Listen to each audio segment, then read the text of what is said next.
Hey, what's up? What's going on, everybody? You have now tuned in to my Catfish recap. Guys, make sure you subscribe if you haven't done so. Share this video wherever you like to share videos. And don't forget to give it that good old thumbs up. Alright, so Neve is back this week. So it's a little, I don't know, I kind of like it more when Neve is there. Or if they're not going to have Neve there, I feel like they should have really good co-hosts, you know? But I think that I kind of like it when either Neve is there or it's Neve and someone else, as opposed to Max and somebody else. I don't know, like, Neve just gives it that extra pop. And is it just me who thinks that? I don't know. Like, I just kind of like it better that way. Anyway, so the person that's writing in, her name is Sandra, and she's writing in on behalf of her granddaughter, Yasmine, who's out in Oklahoma. So the grandmother's feeling that her granddaughter's dating somebody because she's always seeing her smiling lately. You know, when you get that new boo, you be like, you walk around like, and you be on the phone like, you know, you be doing all of that. So it's kind of obvious, like, okay, she probably talking to somebody. And on top of that, she found out that her granddaughter was talking to a guy online from doing her little, you know, how mothers be snooping and stuff.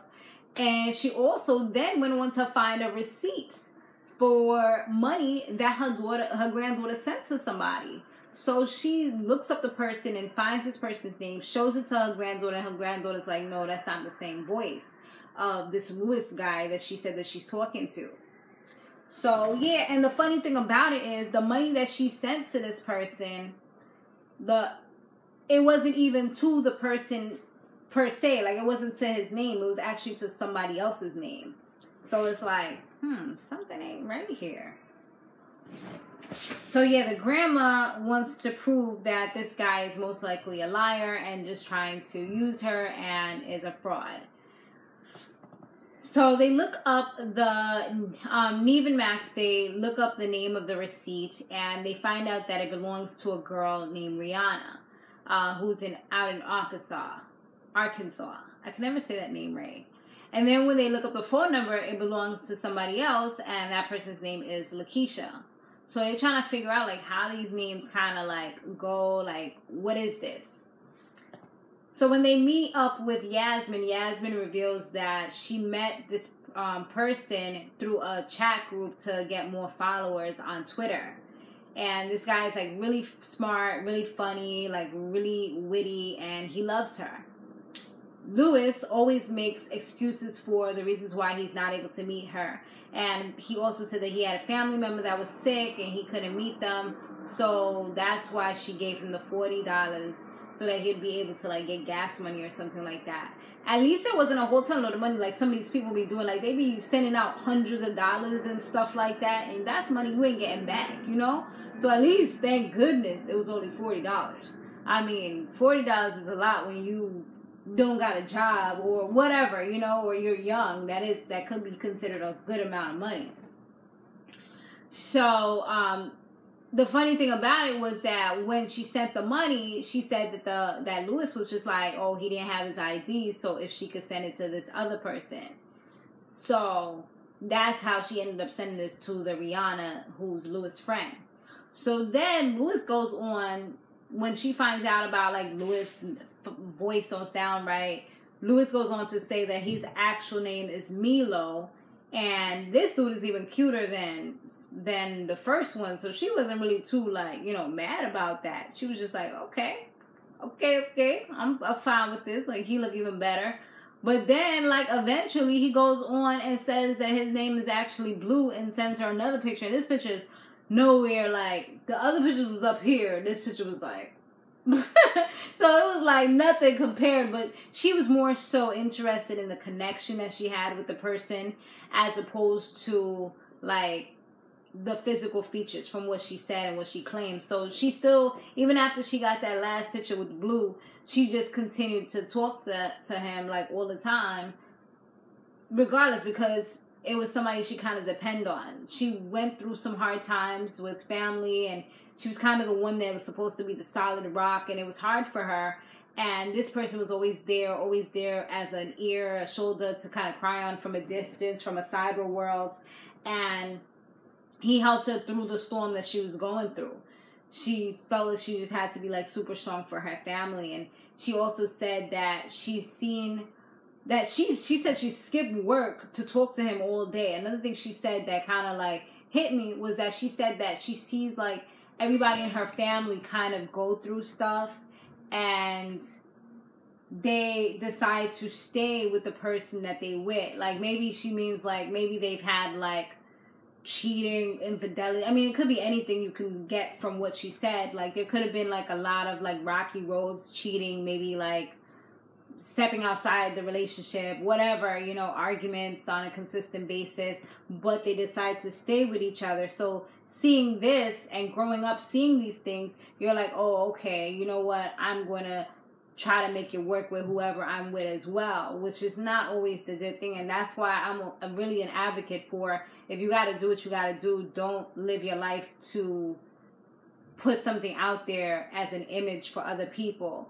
Don't try to stay with someone just because it looks good if it's making you feel bad or feel physically or mentally ill, you know? Because a lot of people just live their lives miserable, and you only get one life at the end of the day. So now Max and Neve, after this, they show her what they found after they did their little investigation, which pretty much was just where Rihanna was, where this other girl was. And shortly after, Neve is just like, you know what, he's going to go ahead and call Blue. So he does that. And Blue says that he lives out in Arkansas, and he doesn't want to meet her because he's scared and he's nervous. So after that, like, dude straight hung up on Neve. And Neve is just like, okay. But you know, the stalkers that they are, they're like, you know what? He hung up on us, but we are not that far away from Arkansas, so we can just go ahead and drive there and just kind of like try to reach out along the way and just hope, fingers crossed, that he actually meets up. I'm like, what if these people don't meet up? Like, how do y'all just decide, let's go to somebody's house? Like, that don't, just because you go or you're on your way doesn't mean the person has to like open up the door. Like, they be meeting some good people, because I don't, me, myself, and I, you don't tell me you're coming, or I tell you not to come and you come knocking on my door, I'm not going to answer the door. Like, you have to be paying me a large lump sum of money. I mean, money talks. You got to be paying me a large lump sum of money, not no $100 neither, in order for me to say, okay, let me go over there and open up the door because you just decided that you wanted to spend your gas and come to try to film my house. You know, I didn't invite you. But yeah. So, yeah, they end up driving over there. And while they're driving, Blue eventually agrees, like, okay, you can come to this location. So they go to the house. And when they get to the house, at first, nobody was answering. So they're like going to the front door, the back door. Nobody's answering. So finally, Blue comes out. And I'm like, boy, oh boy. Is this a male or a female? I can't really tell. But it does look like the third picture. Interesting.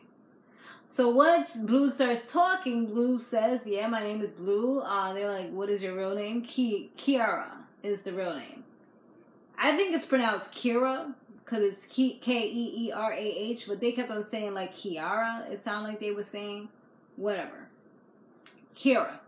And so she says that's her name, and they're like, how do you identify? And she's like, female. Like, she looked at them like that was a stupid question. But that, in 2017, that's not a stupid question. Like, that's a legit question. Like, how do you identify yourself? Because obviously you look like you could be male, and they just wanted to know so they know what to say when they're like, he or she, you know? I don't think that was a stupid question at all. So Keerah does say that she loves her, she cares about her, and Yasmine's like, you could have told me the truth. Like, you had so many opportunities to tell me the truth, but you kept on playing, and I asked you over and over again. Keerah's like, oh, everything is real, the things I told you, the person that was sick really was sick, and Yasmine is just like, she looked like she was pissed off, and I don't blame her, because she said that Keerah even told her that she could get a tattoo of the name Lewis. Like, what if she would have did that? She would have had this name tattooed on her like a dummy for no reason. And Keerah was just being mad and sensitive, like, you could have just got it covered up. Like, Who says she wants to like go through all that? And every time she sees it, she gonna be reminded of how stupid she is. Like, seriously? So then Keerah was like getting an attitude. I'm like, oh no, like this is not the type of person that you like. I feel like after seeing that, I'm just like, nah, that's not the type of person you really want to be around for too long. Because she seemed like she could catch an attitude real quick. Like, she was trying to, like, be nice, but she could catch an attitude. And you've seen the attitude coming out because she was just like, she started cursing. And then she was like, this bee doesn't listen. And then she walked off and slammed the door. And I'm just like, nah, that wasn't cool. Neve goes and he talks to her. And she says that she wants to talk to Yasmine alone, but Yasmine wasn't feeling it. She was just like, nah, I just want to go home to my grandmother. Like, she just hit baby mode. Like, nah. Like, when she first got there, she was all like, I'm going to run away with you mode. Now, all of a sudden, it's like, I want to go back home and cry to my grandmother mode. Like, I'm going to cherish the people around me mode. That's what you started doing and started thinking.